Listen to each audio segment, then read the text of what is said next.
Hello everyone and welcome back to a new video.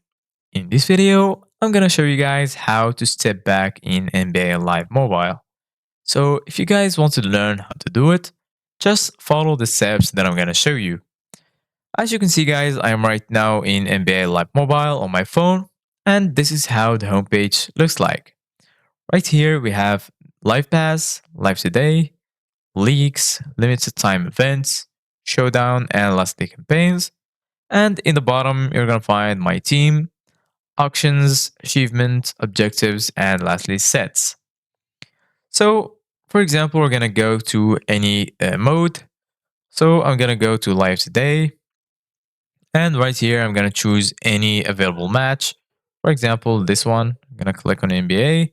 And here, you're going to find play, click on play. And you're going to use 50 energy. And right here, you can check your team or you can change players. Once everything is good, go ahead and click on play again. And then you're going to be right here in the loading screen.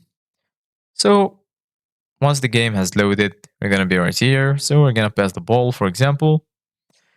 Basically, guys, if you want to step back in NBA Live Mobile, just go ahead, hold sprint, and then release it and drag the joystick to the opposite direction. So if for example, if you are dragging it to the left, drag it to the right immediately, and then you will be stepping back. So this is it guys for today's video. Thank you guys for watching. See you guys in the next video.